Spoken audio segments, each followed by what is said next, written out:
네, 어제부터 제11회 통신서비스 이용자 주간 여러분 함께해 주고 계시는데요. 오늘 2일째 프로그램 함께하고 계시고 그 대미를 장식할 마지막 프로그램 패널 토론 지금부터 진행하겠습니다. 그리고 어제에 이어서 오늘까지도 수어 진행도 동시에 이루어지고 있음을 다시 한번 말씀드리겠습니다. 앞서 네 분의 전문가께서 각각의 주제 발표를 해 주셨는데요. 이분들과 함께 저희가 패널 토론을 진행을 하겠습니다. 포스트 코로나 시대 통신 이용자 보호를 위해서 정말 많은 분들이 또 많은 분야에서 신경을 써주고 계시는데 발표자분들께서 이와 관련한 토론을 진행해 주시겠습니다. 지금부터 30분간입니다. 30분간은 손성영 실장님께서 좌장을 맡아서 패널 분들과 함께 토론을 진행해 주실 텐데요. 실장님께 마이크를 넘기겠습니다. 네, 안녕하십니까. 이제 패널 토의 시간인데요. 저희가 오늘 패널 토의를 무슨 얘기를 할지 오늘 그 발표 전에 사실 많은 얘기를 좀 했습니다. 그래서 일단은 그 발표에서 좀 못 나눈 얘기를 좀 나누려고 하고요. 아까 제가 이제 그 사전에 어떤 간사님하고 잠깐만요. 네.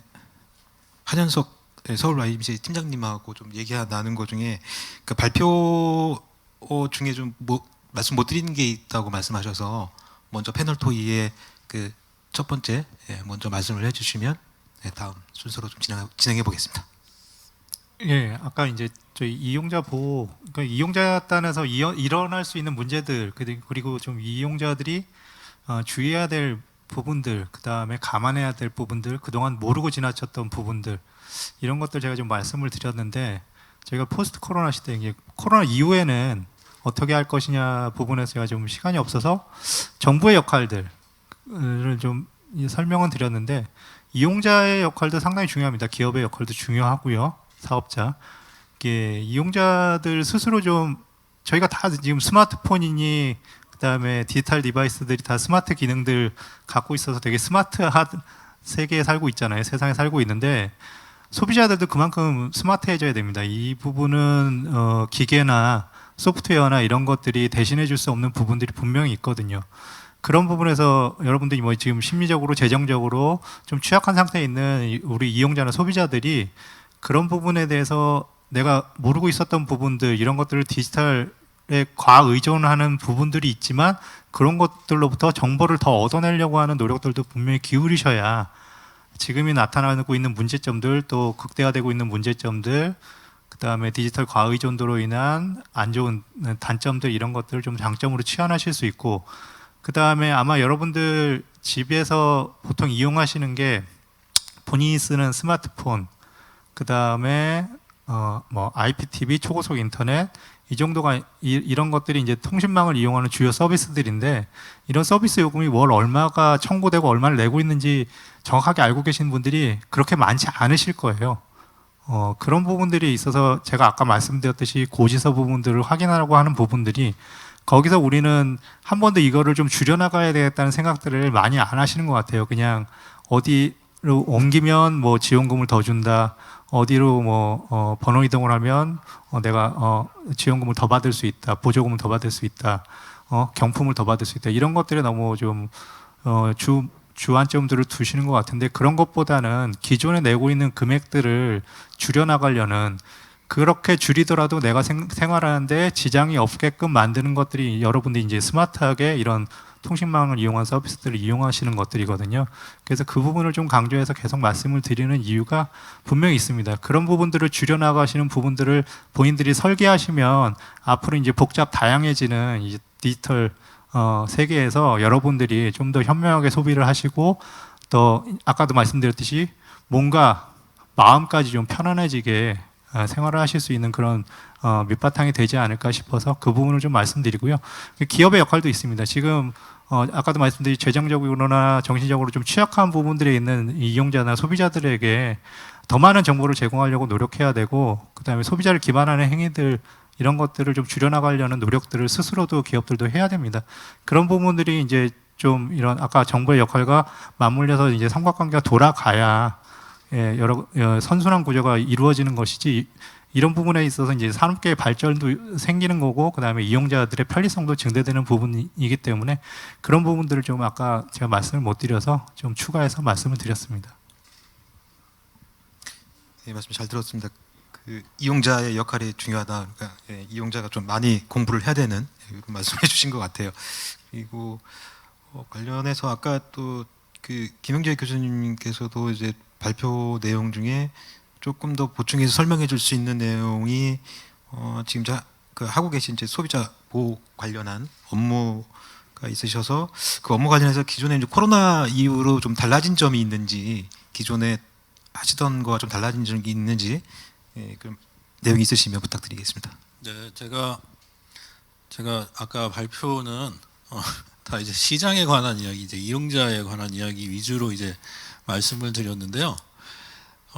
제가 오늘이 또 이제 이용자 보호 그 관련 이런 주간이기도 하고 제가 그 관련된 좀 평가위원으로 좀 있어가지고 그거에 대해서 좀 말씀을 드리고 싶은데 우리 방송통신위원회에서 우리 이용자 보호 평가 업무를 그 2013년도부터 이제 진행을 했는데 거기에 이제 내용을 좀 간단히 말씀을 드리자면 어떤 이용자들의 어떤 민원이라든지 이런 것들에 대한 어떤 대응을 할 수 있는 조직 구조를 이제 제대로 가지고 있는지 아니면은 이런 민원들에 대한 어떤 대응하는 이런 프로세스들이 이제 잘 되고 있는지 뭐 이런 것들도 이제 보고요.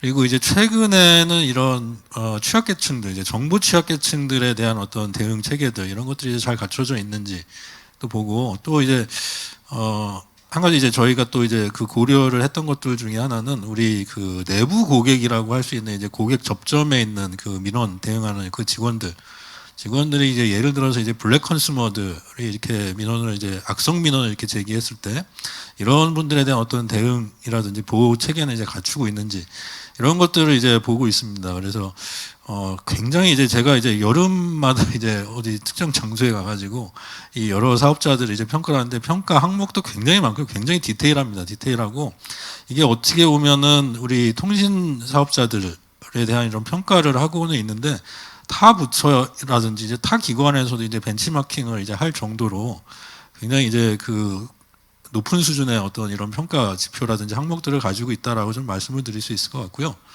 네, 올해 결과도 이제 조만간 이제 나올 예정이니까 예, 참고하시면 좋을 것 같습니다. 예, 이상입니다. 네, 말씀 감사합니다. 네. 그리고 지금 다음 그 신민수 교수님께 이제 질문 드리고 싶은 거는 저희가 이제 통신 얘기를 소비자 관련 얘기를 하고 있는데 이제 장애인 관련 그리고 중간에 이제 아까 그 교수님께서 말씀해주신 이제 정보 소외계층에 대한 어떤 정책들 이런 부분들이 이제 어떤 변화나 아니면 계획이나 이런 것들이 있으면 말씀 부탁드리겠습니다. 네, 그 통신 분야의 어떤 소외계층에 관련돼서는 그동안 주로 이제 요금 감면 쪽으로 많이 이루어졌고요. 방송법에 규정된 것만큼 강력한 지원법은 아직 없는 상태입니다. 근데 뭐 통신가인 특성상 주로 요금 감면이 이슈였고, 근데 최근에 이제 계약 과정에서 여러 가지 또 문제가 있어서 그 작년부터 많은 논란이 있었습니다. 그래서 작년에 이동통신 사업자 중심으로 해가지고 직영점을 이제 그 고령자 중심 센터로 지정해서 그 고령자들에게 서비스를 제공해 보자라는 시범 사업을 한 바가 있는데요. 기본적으로 그 통신 분야 같은 경우는 요금 감면 외에도 최근에 이제 문제가 되는 것 중에 하나가 그 계약의 문제가 굉장히 많아서 어떻게 보면 향후에는 그 표준 계약에 관련된 가이드라인 역시 좀 제공될 필요가 있고요. 그리고 앞서서 논의된 바와 같이 이제 이용자들이 어떻게 통신이라는 매체를 잘 이용할 수 있는가, 그리고 본인이 사용하는 어떠한 통신이 어느 정도 효과가 있는가에 대해서 좀 교육이 좀 필요합니다. 그러니까 기본적으로 그 많은 소외계층들이 실제로 어떠한 서비스를 쓰고 있고 어떻게 쓰이고 있는 건지를 잘 모르는 경우도 있고, 그리고 고령자라든가 장애가 있으신 분들은 상당히 많은 문제가 있어서요. 관련된 리터러시를 증가시키는 측면에서 교육도 필요하고요. 그런데 이제 중요한 건 과연 현재의 통신 소비자들이 그동안 알고 있었던 이런 전통적 문제만 있는 것인가가 이제 지금 문제입니다. 그래서 우선 통신 서비스를 이용하는 이용자들이 특히 소외계층이 어떤 니즈가 있는지에 대한 수요 조사가 우선 필요할 것 같아요. 우선 그래서 수요 조사를 한 다음에 이것을 어떤 식으로 대응할 거냐를 민관이 합쳐서 협의체가 구성돼서 좀 논의할 필요가 있을 거라고 보여집니다. 그래야 이제 적절하고 실효성 있는 대책이 나올 거고요. 그런 차원에서 아마 방통위나 예서도 굉장히 많이 지금 고민을 하고 있기 때문에 조만간에 아마 대안이 나올 것이다라고 생각됩니다. 예, 그 관련해서 좋은 대안이 나왔으면 좋겠습니다. 그리고 이제 제가 원래 그 질문 드렸던 중에 이제 내용 중에 장애인 관련이 지금 이제 통화를 이제 수화로 하셔야 되는 분들에 관한 지금 현재 뭐 요금 감면 말씀하셨는데 이제 그런 정책이 통신사하고도 연결되어 있잖아요. 그 저도 이제 어느 정도는 깊게 알아보지는 못했지만 어느 정도 있는 것 같은데 혹시 그런 부분도 좀 말씀해 주실 수 있을까요?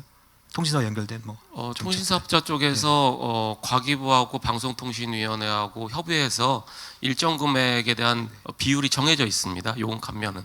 그리고 고령자에 대해서 정해져 있고 그 다음에 기초소득 지급자에 대해서도 정해져 있고요. 그래서 그런 식으로 정해져 있고 그리고 최근에는 그 소외계층이 이제 여러 가지 민원이 많습니다. 그러니까 뭐 계약의 민원 혹은 명의동행이 됐다라는 민원도 있고 그리고 한정치사한자인데 뭐 부모님이나 누가 대신해서 계약을 했다거나 이런 문제가 있습니다. 그래서 그런 문제에 관련돼서 최근에는 방송통신위원회라든가 과기부에 관련된 소비자 민원 센터에서도 가능하면 그런 것을 이제 소비자 입장에 전향적으로 해석하려고 지금 굉장히 애를 쓰고 있고요. 사업자들도 그 문제에 대해서는 요즘에 아주 심각하게 고민하고 있어서 많은 위원회나 이런 데서 사업자들도 해결을 하려고 합니다. 근데 이제 문제는 이 소비자들이 어느 정도 그 책임이 있는 의식도 사실은 전제되는 게 중요합니다. 여기서 그러니까 소비자들도 어떻게 자기의 정보를 어떻게 제공할 것이고 그걸 어떻게 사업자를 쓰는가에 관찰할 필요가 있고요. 사업자들도 그러한 정보를 제공으로 어떻게 문제 해결할 것인가에 대한 구체적인 방안이 나와야 되는 게 중요한 거죠. 그러니까 지금은 어떻게 보면 사건이 발생하면 그 사건별로 해결책을 제시하고 있는데 그런 사건 해결에 대한 원칙을 좀 발굴해서 그 정립할 필요가 있다고 여겨집니다. 예, 말씀 감사합니다. 저는 이제 약간 이제 기술 쪽 분야니까 좀 말씀드릴 수 있는 내용이 있는 거는 저희 이제 개인 프라이버시에 대한 거예요. 이제 좀 화상의 솔루션이다 보니까 기존에는 이제 개인 프라이버시 화면에서 이제 뭐 뒷배경이 나오고 크게 관심들이 없었어요. 없었는데 이제 화상 통화를 해야 되고 또 이제 오디오도 마찬가지인데 그러다 보니까 이제 개인 프라이버시 그래서 주로 이제 요즘에 쓰는 서비스들 중에는 그 배경을 이렇게 크로마키로 완전히 제거하거나 또 이제 흐릿하게 나오는 게 있죠. 그런 부분들은 이제 개인 프라이버시를 위한 조치들입니다. 또 이제 그런 게 또 많이 그런 이제 이건 기술이 있어야 도입을 하니까 말씀을 드리는 거고 그런 기술도 또 필요한 거는 가만히 앉아 있는 서비스도 있지만 제가 지나갈 때 서비스들이 있어요. 어디 거리를 지나가면서 내가 통화를 해야 할 때 이제 이런 이유 때문에 이제 인공지능을 이용하기도 하고 때로는 해서 그 배경을 제거해서 나만 나오게 하는 이런 어떤 프라이버시를 위한 이제 그런 기술들이 사실 이제 그 화상통화 서비스들은 이제 필요한 거고요. 저희도 이제 열심히 해야 됩니다. 그리고 이제 오디오도 마찬가지입니다. 오디오도 어떤 거냐면 카메라 앞에서 내가 이제 없다면 비디오도 끄고 오디오도 끄는 이런 이제 서비스들로 가야 되겠죠. 그래서 지금 이제 앞에서 계속 이제 말씀하셨던 소비자 보호의 여러 가지 그 초점이었다면 한편 기술에서는 사용자의 이제 프라이버시들을 보호하는 이런 기술을 적용하는 이제 이런 트렌드가 이제 앞으로 계속 좀 필요해지는 이런 상황이고요. 약간 이제 벗어난 얘기지만 이제 기술로 보면 기술이 이제 계속 해야 될 것들이 많은데 좀 재밌게 해야 돼요. 그래서 온라인에서 내가 화상 통화를 할 때도 재미있어야 되고요. 그래서 아까 이제 제가 소개드렸던 몇 가지 서비스들은 굉장히 재밌어요. 당연히 모자 쓰는 건 기본이고 마스크 쓰는 건 기본이고 그리고 이제 그 전에는 이제 얼굴만 봤다면 그 카메라에 또 다른 어떤 요소들을 이렇게 표현해주는 이런 거죠. 이런 서비스들이 있어야 이제 피로도가 좀 피로도가 좀 이렇게 온라인 서비스를 쓰는 피로도가 이제 굉장히 줄어드는 이제 이런 현 상태가 될 것 같습니다. 근데 이런 의미에서 이제 어떤 그 혹시 그 현재 그 개인 프라이버시와 관련된 어떤 민원이나 아니면 이슈들 혹시 그 이야기되고 있는 것들이 혹시 있으시면 뭐 말씀 좀 부탁드리겠습니다. 그래서 이게 아마 코로나 사태 이후로 아마 개인 정보들이 여러 곳에서 많이 수집이 되고 있거든요. 지금 어디 저희가 방문할 때 좀 출입 기록이라든가 이런 것들 뭐 수기로도 작성하지만 또 뭐 네이버나 카카오톡을 이용한 이제 방문 기록 등록하는데 그런 것들이 어떻게 수집되고 어떻게 관리되고 어떻게 폐기되는지에 대한 프로세스를 이 정보 제공자들이 잘 알지 못하거든요. 이제 그런 부분들도 이제 충분히 이제 설명이 돼야 된다고 좀 생각을 하고요. 그런 것들도 수집을 하는 당사자들이 또 고객들에게 설명할 의무를 좀 지어주는 것도 필요하고, 그 다음에 이런 아까 디지털 IoT 기기라든가 이런 데서 뭐 음성이라든가 여러 가지 명령어를 통해서 개인들의 은밀한 부분이라든가 개인 정보라든가 생활 형태라든가 이용 패턴들이 많이 수집이 되고 있는데 그런 부분들에 대한 수집 동의라든가 이런 것들이 단순히 이제 그 기기를 구입할 때만 동의를 받는 구조이다 보니까 사용자들이 사용 설명서 잘 안 읽잖아요. 그러면 이제 그런 사용 설명서를 안 읽다 보면 이제 자기가 어떤 위험에 노출되는지는 모르고 그냥 편리성 때문에 이용을 하는 부분들이 많아서 그런 설명에 대한 의무라든가 설명을 좀 충분히 할 수 있는 또 그리고 좀 반복적으로 소비자에게 이용자에게 해줄 수 있는 그런 좀 구조들을 갖춰 나가는 것들이 이런 기기들로 인해서 나타나는 이제 프라이버시 문제들을 조금은 줄여줄 수 있는 부분인 것 같고요. 그 다음에 이 디지털 디바이스들, 그러니까 스마트폰들도 종류마다 아까 이제 장애인분들 문제가 나왔지만 요금 감면도 있지만 요금 혜택이라든가 이제 재정적인 지원을 하는 것도 중요하지만 이 기기들을 활용할 수 있게끔 해주는 게 중요하거든요. 기기 지원인데 기기에서 이게 뭐 아이폰이나 갤럭시나 여러 가지 뭐 샤오미나 여러 가지 폰들이 다 달라요. 그러니까 장애인들이 사용하기에 이 기능을 사용하려고 그러면 여기서는 좀 제한이 있고 이 기계에서는 이 단말기에서는 이런 부분들이 있다 보니까 그런 것들이 어떻게 장애인들이 어떤 기기를 자기가 뭐 금전적인 이유 때문에 재정적인 이유 때문에 좀 싼 단말기라든가 싼 디바이스를 구입하더라도 거기에서는 최소한의 이런 부분들은 장애 유무를 떠나서 지원되게끔 하는 부분들이 좀 표준화는 되어야 될 것 같습니다. 그래야지 장애인들이 어떤 기기에 꼭 특정화된 기기만 이용해서 이런 디지털 생활을 할 수 있는 그런 부분들로 좀 고착화되면 안 될 것 같아서 제가 그 말씀을 좀 붙여서 얘기 드렸습니다.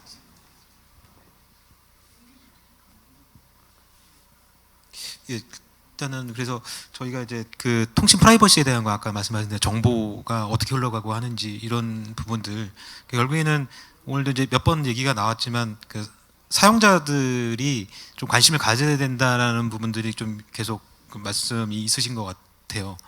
그런 면에서는 이제 이 화상 그 통신 솔루션을 제공하는 측면에서는 어떤 부분이냐면 이제 사용자 쪽에서 새로운 서비스들을 내가 이제 안 쓸 수는 없기 때문에 이제 사용자 경험이 좀 많이 좀 필요한 부분이 좀 있습니다. 근데 그런 사용자 경험을 통해서 그 소비자가 원하는 또 필요한 그리고 앞으로도 계속 온라인으로 뭔가 이 서비스 통신을 계속 해야 되는 상황에서 미리 이제 대응을 하는 이런 측면이 좀 있는 것 같아요. 예, 말씀 감사하고요.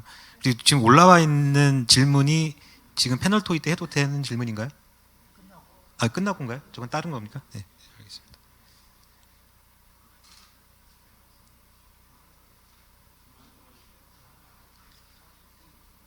지금 이제 그 토론으로는 한 11분 정도 남았는데요.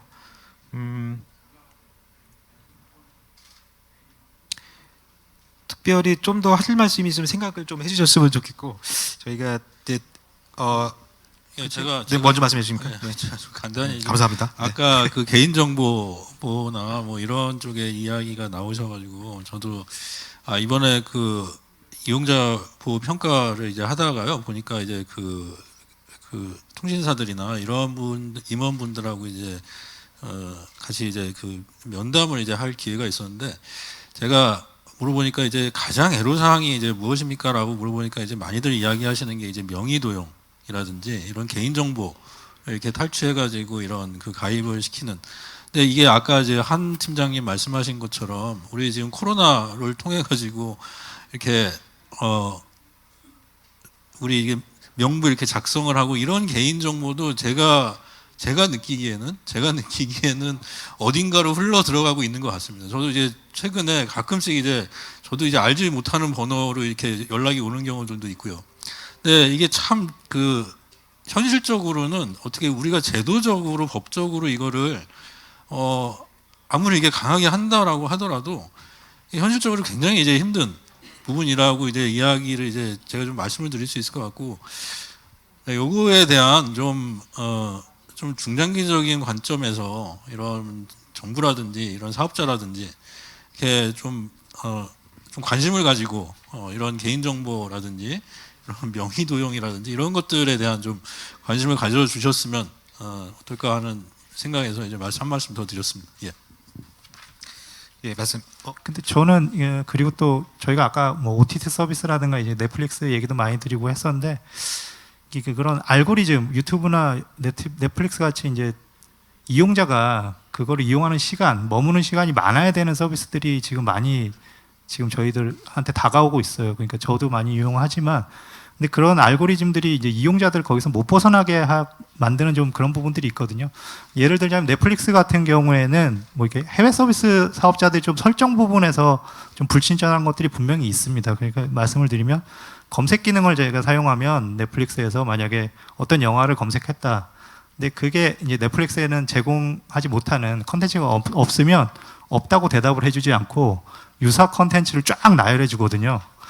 그러면 이용자들이 아 이건 없네 하고 다른 그냥 OTT 서비스로 가서 볼까 아니면 다른 뭐 네이버나 이런 데서 돈을 주고 영화를 사서 볼까 아니면 극장을 가서 볼까 이렇게 선택을 할 수 있게 해줘야 되는데 이게 없다 이렇게 대답을 안 해주고 유사 컨텐츠라고 비슷한 영화들을 쫙 나열을 해주니까 그럼 오늘은 그냥 없으니까 이거를 볼까 하면서 또 다른 컨텐츠를 보게 되는 좀 그런 식으로 이제 알고리즘들이 그 서비스에서 계속 맴돌게끔 하는 것들이 있어요. 유튜브도 아마 내가 몇 편 보고 나서는 좀 제한을 하게끔 설정하는 이런 기능들은 전혀 없거든요. 그러니까 이런 설정 부분에서 사용자 친화적이진 않은 이런 부분들이 있기 때문에 그런 부분들은 좀 개선이 됐으면 좋겠다는 생각들이 들어서 그런 알고리즘에 대한 부분들도 한번 앞으로는 공론화해서 한번 얘기를 해봐야 되지 않을까 싶습니다. 예, 생각지 못한 주제 말씀해 주신 것 같아요. 알고리즘으로 이제 사용자들의 체류 시간을 늘리는 것은 정당한가? 예, 우리는 그거에 대해서 보호받고 있는 것인가? 예, 새로운 주제가 됐습니다. 네. 예, 일단은 그 오늘 패널 토의는 이제 여기까지 하고 이제 그 Q&A 시간으로 일단 넘어가겠습니다. 네, 아마 함께 하시는 분들 가운데서 주제 발표해 주실 때부터 이야기 들으면서 아 이거 궁금합니다, 알고 싶습니다 이렇게 질문 주신 것들이 있어서 네 분 전문가분들을 그냥 보내드리진 못하겠습니다. 자, 일단 좀 질문을 드릴게요. 일단 뭐 코로나 블루라는 신조어가 생겨날 정도로 우리 사회 코로나로 인해서 많은 영향을 받고 있는데 한석현 팀장님 이제 앞서 발표를 하실 때 집에 있는 자녀분 이야기까지 해주셨잖아요. 휴대폰 많이 본다 이런 말씀 해주셨는데 이렇게 좀 디지털 매체에 과의존하는 그런 행동들, 우리의 모습들을 어떻게 하면 벗어날 수 있다라고 생각을 하시나요? 아마 코로나 이전부터 벗어나려고 노력을 하셨어야 될 거예요. 저는 어떻게 노력을 했냐면 이게 되게 뭐 특정 매체 이름 말씀드리도 괜찮겠죠. 뭐 다 사용하시니까 카카오톡 같은 경우에 네. 저는 이런 개인 메신저 서비스라고 생각하고 페이스북도 개인 SNS라고 생각하고 해서 좀 제한하거든요. 친구들도 뭐 고등학교 동창들로 제한한다거나 뭐 제가 일과 연결된 부분들은 가급적 카카오톡으로는 안 하려고 하는데 네. 갑자기 단체방으로 초대를 한다거나 저희 뭐 부서에서도 부서방을 만든다거나 그렇게 되면 일요일이나 뭐 주말에도 업무와 관련된 얘기들을 하게 되고 하거든요. 짜증나죠. 그래서 저는 거기서 나왔습니다. 아 정말요? 예, 근데 그런 권리들을 아마 조직 내에서 좀 주장하실 필요가 있을 것 같아요. 그러니까 우리가 이렇게 SNS 서비스를 이용해서 업무가 연장되는 거에 대한 부분들에 대한 논의는 분명히 사회적으로 있어 왔는데 실제적으로 내 생활에서 내가 그걸 벗어나려고 노력을 했느냐. 그다음에 메신저 서비스는 이제 뭐 일반용이 있고 기업용도 있기 때문에 분명히 나눠서 쓸 수 있거든요. 그런 부분에 대해서는 좀 아마 공론화를 자기 조직이라든가 자기 모임이라든가 이런 데서 한번 주장을 해보실 필요가 있을 것 같고요. 네. 그 다음에 저도 이제 뭐 스마트밴드나 스마트워치 차고 있지만 이걸 벗어나려고 하고 있습니다. 스마트폰 사용 시간을 조금 어떻게라도 줄이려고 생각한다면 아마 제가 보기에는 일반 시계를 차시는 게 한 가지 방법인 것 같아요. 우스갯소리 같지만 왜냐하면 저희가 시간을 보려고 핸드폰을 꺼내는 횟수가 하루에 상당히 많거든요. 네. 근데 시간만 보게 되지 않죠. 날씨도 보고 날씨 보면 뉴스도 궁금하고 미국 대통령 선거도 궁금합니다. 그다음에 연예인 소식도 궁금하고 뭐 여러 가지 스포츠 소식도 궁금하다 보니까 아까도 말씀드린 거기에서 계속 소비하는 시간이 늘어나죠. 이 과의존이 아니라 계속 이제 새끼를 친다고 그러죠. 내가 이걸 하려고 이걸 꺼냈는데 다른 일까지 하는 그러다 보니까 이제 그거를 이제 주체하기가 좀 힘들기 때문에 이렇게 시계를 차시라 이런 말씀을 드리기도 하지만 일단은 자기가 얼마나 스마트폰을 이용하는지 스마트 기기를 이용하는지 이용 시간을 한번 몇 번은 체크를 해보시는 게 좋을 것 같아요. 네. 이게 스마트폰이나 이런 데서 그런 것들을 다 지원을 하는데 솔직히 매일 그거를 들여다보시는 분은 없을 거예요. 내가 몇 시간 이용했는지 그렇죠. 어떤 앱이라든가 어떤 컨텐츠를 주로 이용했는지를 주로 본인 스스로 감시를 안 하시다 보니까 그 역할은 누가 대신해 주지 않거든요. 그러니까 본인 스스로 지금 코로나 시대에 어쩔 수 없이 뭐 재택근무도 하시고 업무도 이제 디지털 관련된 뭐 디바이스와 통신망을 이용해서 보셔야 되더라도 네. 자기가 얼마나 그거에 시간이 소비되고 있는지를 아시면 자기가 이제 본인이 제어할 수 있는 이 능력이라든가 마음가짐을 가지실 수 있게 될 거예요. 과외전도를 당장은 이제 확 줄여나갈 수는 없겠지만 앞으로 저희가 이제 코로나든가 이런 전염병이 끝난 다음에는 이전과 같은 시대로 돌아가려면 뭔가는 줄여야 되잖아요. 그렇죠. 거기에서 제일 줄여야 될 게 이제 디지털 과학 의존도입니다. 그걸 줄여야 운동도 할 수 있고 다른 생활도 하실 수 있으니까요. 디지털과 아날로그의 이제 시간 안배를 좀 네. 지금부터 준비하시는 게 좋을 것 같습니다. 네, 잘 되지는 않겠지만 일부러라도 한 번씩 도전해 보셨으면 어떨까 이런 방법에 대해서 말씀을 해주신 것 같습니다. 혹시 네 분 가운데 뭐 덧붙이고 싶은 이야기 말씀 있으신가요? 네, 없으시면 계속해서 지금 질문들을 주고 계시는데 다음 질문을 조금 제가 드리도록 하겠습니다. 코로나로 인해서 늘어가는 통신과 미디어 트래픽, 이 미디어 트래픽으로 인한 부작용은 어떤 거라고 생각하십니까? 라는 질문인데 김효지 교수님, 이 부분에 대해서 질문에 대해서 답을 좀 부탁드리겠습니다.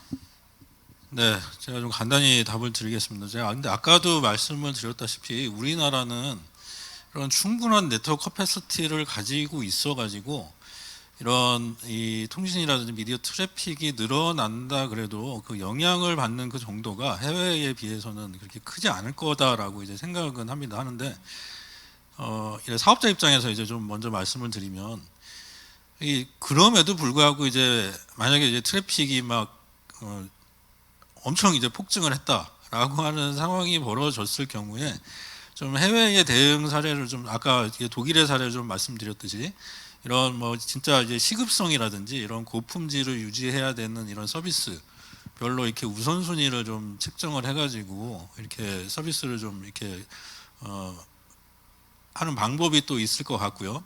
그리고 이제 이 트래픽의 어떤 추이들을 보면은요, 이 특정 시간대에 이용을 하는 이런 패턴들이 좀 보입니다. 그래서 예를 들어서 이제 특정 시간대에 뭐 이용자 입장에서는 뭐 이런 그 정말 필요한 거 아니면은 이제 이용을 좀 제한을 한다라든지 이런 방법들도 이제 있을 것 같고요. 그리고 이제 아까 이제 한 팀장님이 이제 말씀을 좀 주시긴 했는데 어떤 이용자 입장에서 어떤 최근에 이제 많이 사실 이 코로나 블루라든지 이런 이런 이야기들이 지금 이제 코로나 사태로 이래서 더 많이 이제 부각이 되긴 했지만 사실 우리 통신 중독, 뭐 인터넷 중독 이런 말들이 사실은 몇 년 전부터 이게 이슈가 되고 이런 것들에 대해서 이제 어떻게 우리가 이제 적절히 이제 그 중독에서 이제 벗어날 수 있는 어떤 조치들이 있을까라는 걸 이제 좀 생각을 많이 하게 되는데요. 이거는 일단 뭐 개인이 어떻게 이거를 뭐 조절을 하는 게 이제 가장 좋은 방법이다라고 저는 이제 생각은 합니다. 하고 사실 우리 스마트폰에도 뭐 이런 기능을 이제 설정할 수 있는 이런 장치들이 있고요. 그리고 이런 우리 또 이런 저는 이제 이걸 한번 이제 써봤는데 이제 사이버 안심존이라고 뭐 이런 공공 앱 공공 서비스 같은 것도 있습니다. 여기에는 뭐 유해 정보를 이제 차단시킨다거나 아니면은 내가 이제 그 특정 앱이라든지 이런 서비스를 이제 사용하는 시간 같은 거 이제 조절을 할 수도 있고요. 그래서 이런 것들 주변의 힘을 좀 특히 이제 저도 이제 그 초등학교 다니는 그 애가 있어가지고 이제 거의 이제 보면은 아침부터 온라인 수업 듣고 오후에는 게임하고 이러다 보니까 하루 종일 패드라든지 그 태블릿이라든지 뭐 휴대폰이라든지 이런 것만 이제 들여다보고 있어요. 그래서 적절히 아까 한 팀장님이 말씀하셨듯이 이렇게 아날로그 활동들, 운동이라든지 뭐 이런 것들 이제 다른 활동들을 이제 같이 겸해서 하게 하는 쪽으로 이제 특히 이제 어린이들, 청소년 계층은 그렇게 좀 유도를 하는 게 필요하지 않나라는 생각이 좀 듭니다. 예. 네, 부작용을 좀 극복할 수 있는 방법에 대해서 김용재 교수님께서 설명을 덧붙여 주셨습니다. 다음 질문인데요. 이 질문은 아무래도 웹 RTC에 대해서 설명을 해주셨던 주제 발표를 해주셨던 손성향 실장님께 좀 드리겠습니다. 실장님, 포스트 코로나 시대에 웹 RTC에서 가장 중점을 두고 또 유망하게 생각하는 분야는 뭘까요? 라는 질문인데 답을 좀 부탁드리겠습니다. 네, 뭐 제가 답을 드려야 되는군요. 네, 네, 그렇습니다. 그래서 답인지는 모르겠습니다. 사실은 제가 답을 드리는지는 모르겠지만 그 앞으로 유망하다라는 부분은 그 현재 나타나고 있는 그 현상을 통해서예요. 예전에는 이제 예측하고 그다음에 예상하고 뭐 이렇게 했었는데 실제로 코로나 사태 이후로는 예상했던 것도 있어요. 예상했던 것도 있는데 그 활성화되고 막 새롭게 나타나고 있는 분야들은 예상 못했던 것들이 있어요. 그런데 이제 예상했던 것들로 보면 지금 이제 많은 업체들이 그 가고 있는 그 서비스를 준비하고 있는 진행하고 있는 분야는 사실 제일 국내에서는 큰 거는 이제 교육입니다. 이건 사실 글로벌로도 마찬가지죠. 교육 쪽이 시장이 계속 확대되고 있는 상황입니다. 그리고 최근에 이제 나오는 서비스들을 보면 이제 협업 솔루션, 재택근무 했지만 실제로 재택근무가 그렇게 많이 이루어지지 않았고, 그다음에 화상 회의 솔루션으로 어느 정도 이렇게 보완해서 가는 이런 형태였다면 이제 전체 좀 업무를 지원을 해서 재택근무가 전체적으로 가능한 이런 솔루션들이 나오려고 하고 있는 이런 이제 추세입니다. 근데 그런 것들은 유망은 했지만 사용하지 그러니까 국내에는 이런 서비스들이 잘 사용되지는 않았었어요. 근데 이제는 그런 서비스들이 다 준비되고 있고 얘기되고 있는 걸로 보면 이제 활성화되고 있고 활성화되어야 될 분야들이 이제 가장 대표적인 이제 크게 이제 두 가지입니다. 그리고 이제 새롭게 나타나는 서비스들이 이제 저희 같은 경우에는 시험입니다. 온라인으로 이제 시험을 보는 거죠.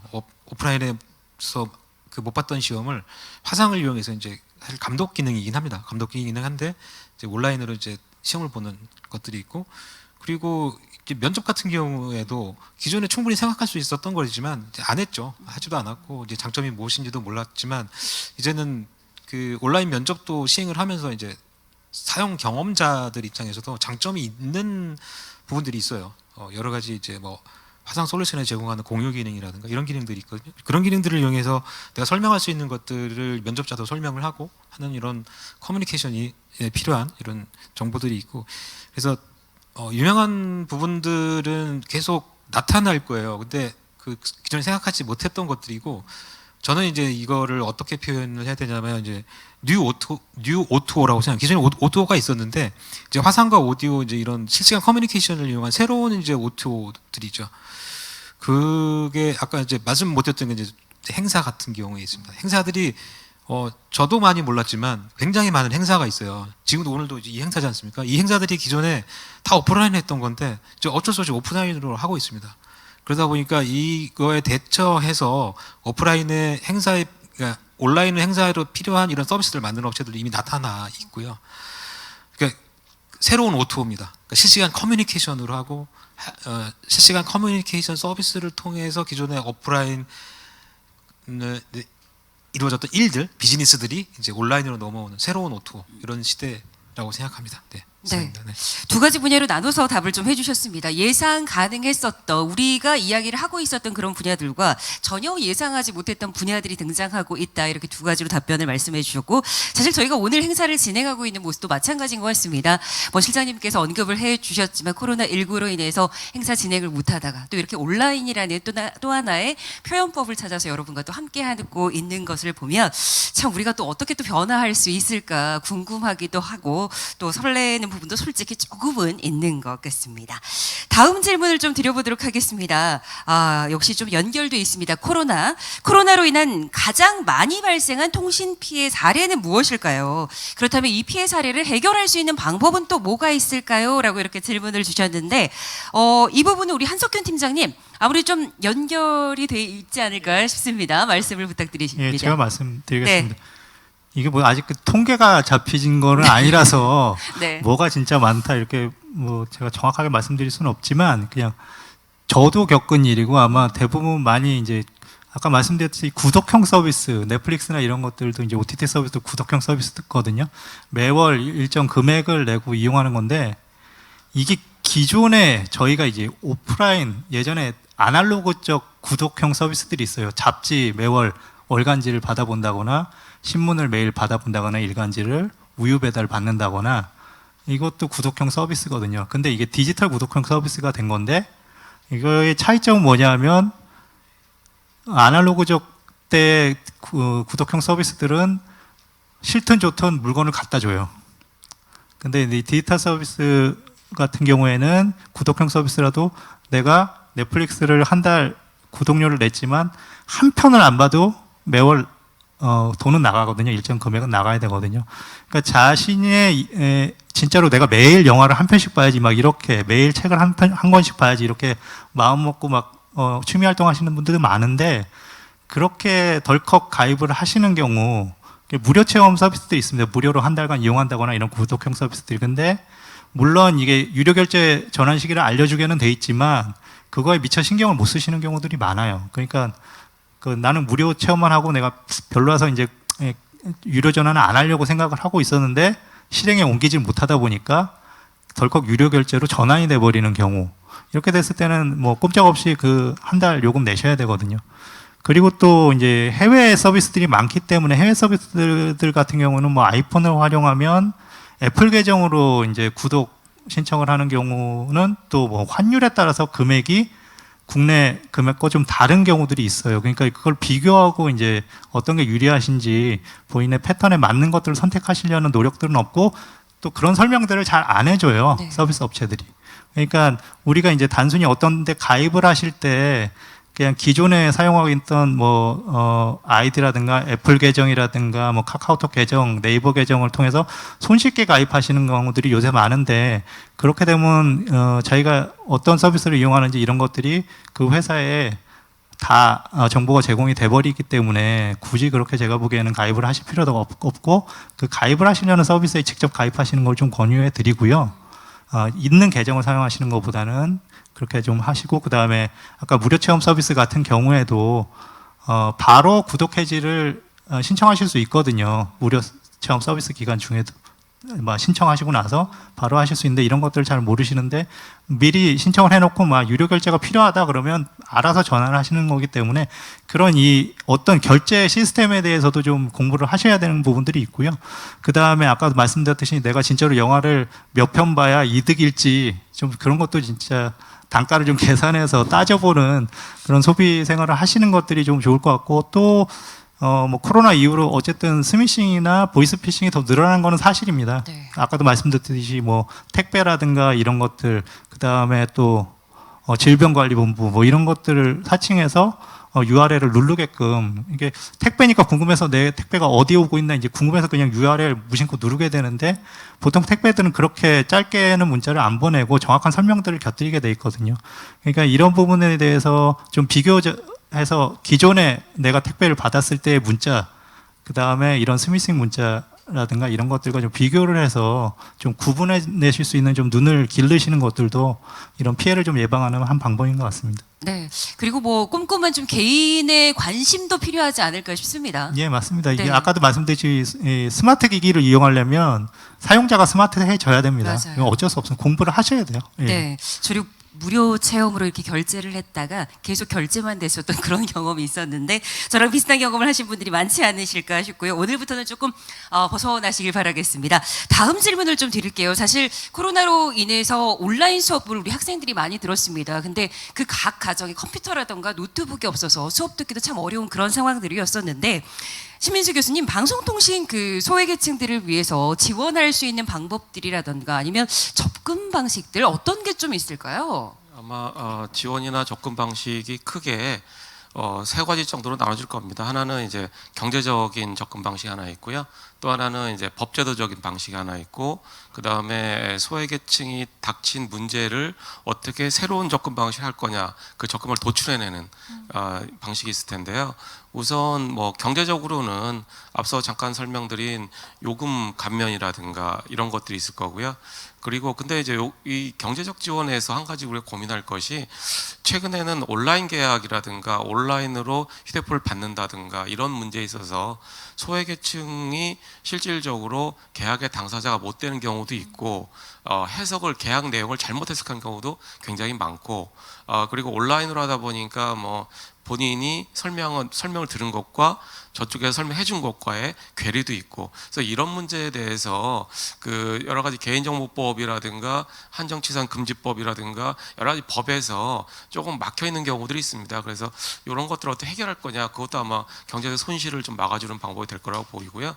법제도적으로는 그 소외계층의 범주를 어디라고 볼 거냐라는 겁니다. 그러니까 지금은 주로 이제 금치산자라든가 고령자 이렇게 보고 있는데, 최근에 이제 뭐 정신적으로 뭐 장애가 있으시거나 이런 것까지도 우리가 소외계층으로 볼 거냐, 그리고 다문화 과정도 어디까지 볼 거냐, 이런 이슈도 있습니다. 그래서 법제도적인 측면에서 소외계층의 범주를 어디까지 보고 규정할 것이냐가 역시 소외계층 지원의 중요한 문제로 보여지고요.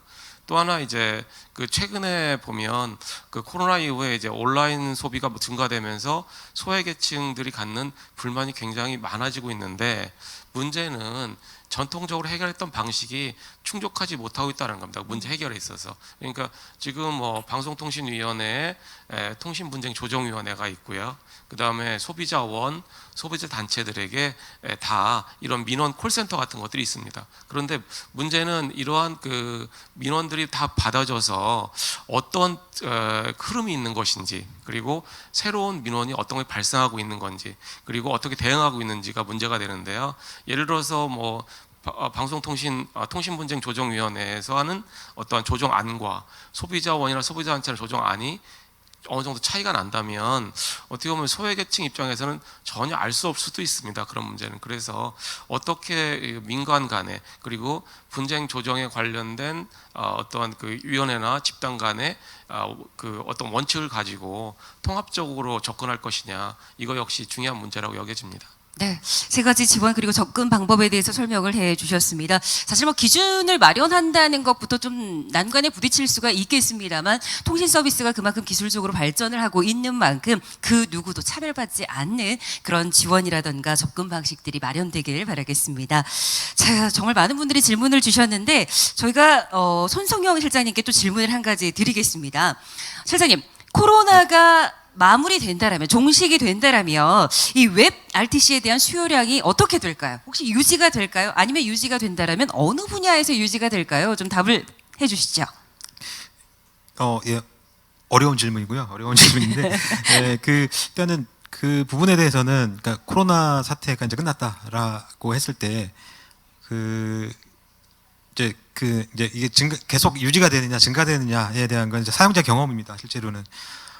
지금 온라인 그 비대면 서비스들을 이렇게 많이, 특히 국내는 많지 않았죠. 해외는 그나마 화상의 솔루션을 많이 사용했던 그런 경험자들이 이제 있었는데, 국내는 이제 없었잖아요. 그래서 이 비대면 서비스, 자기가 지금 경험하고 있는 비대면 서비스가 지금 굉장히 피로한 상태로 계속 사용이 되는지, 아니면은 이 비대면 서비스가 나한테 좀 괜찮은 느낌을 줬는지, 사용해 보니까 괜찮았는지, 이런 차이예요. 그러니까 내가 지금 사용하는데 괜찮냐 좋으냐에 따라서 이제 코로나 사태, 그러니까 이제 완전히 종식되면 좋겠죠. 예, 종식돼야 되죠. 그 종식이 되었을 때 또 계속 유지하느냐거든요. 그러기 위해서는 지금 현재 이 비대면 서비스를 많이 이용하는 그 이용자들에게 이 서비스 제공사들이 해야 될 일이 되게 많아요. 기술적으로 많은데, 그 많은 것들 중에 뭐냐면 지금 말씀드린 대로 온라인으로 회의를 했더니 더 좋다라는 느낌을 줘야 되고요. 온라인으로 내가 대화를 했더니 좋다라는 느낌을 줘야 되고요. 온라인으로 내가 면접을 봤더니 더 좋더라. 그리고 온라인에 내가 행사를 했더니 더 좋았더라라는 느낌을 뭐가 줘야 돼요. 근데 여기에는 이제 아이디어에는 기술이 필요한데, 그 아이디어를 뒷받침할 기술이 같이 되면 코로나가 완전히 종식된 이후에도 그 온라인의 필요성을 더 이제 느끼게 되고 사용하게 될 겁니다. 이제 그거는 그 사용자 경험이 어떻게 우리가 형성이 되어 있느냐에 따라서 이제 달라지는 그런 거고요. 근데 이게 이제 코로나 사태 이후에도 이 서비스가 가장 이제 유지되거나 해야 될 이제 여러 가지 이제 것들이 있어요. 이제 사실 이게 온라인 독서실이라는 게 있거든요. 온라인 독서실이라는 건 독서실이 가서 공부를 안 해요. 근데 이거는 이 서비스 같은 경우에는 코로나 이전부터 활성화가 됐어요.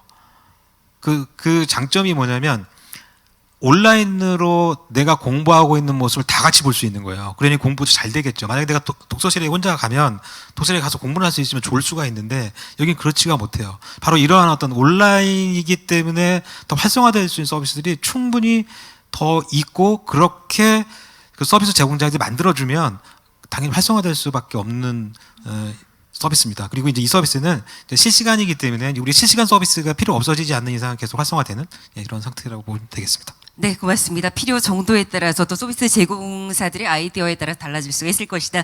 이렇게 제가 답변을 조금 정리를 해보도록 하겠습니다. 다시 한번 주제 발표에 이어서 패널 토론 그리고 질의응답까지 정말 솔직한 답변해 주신 네 분의 전문가분들 감사의 인사를 드리겠습니다. 고맙습니다.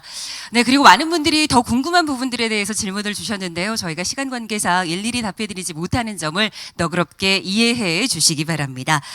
네, 여러분 지금 긴 시간 동안 함께해 주셔서 진심으로 감사드립니다. 이것으로 오늘 토크 콘서트의 모든 순서를 마치도록 하겠습니다. 그리고 어제부터 오늘까지 2일간 진행된 제11회 통신 서비스 이용자 주간의 모든 프로그램도 여기서 인사를 드리겠습니다. 어제 오늘 함께해 주신 여러분, 또 온라인으로 참여해 주신 여러분께 진심으로 감사의 인사를 드리겠고요. 저희는 내년에는 더 깊은 모습으로, 한층 성숙된 모습으로, 그리고 비대면이 아닌 현장에서 여러분을 찾아뵐 수 있기를 진심으로 바라겠습니다. 어제 오늘 함께해 주신 여러분께 감사 인사드리겠고요. 행사 준비해 주신 관계자 여러분께도 감사의 인사드리겠습니다. 함께해 주신 여러분 고맙습니다.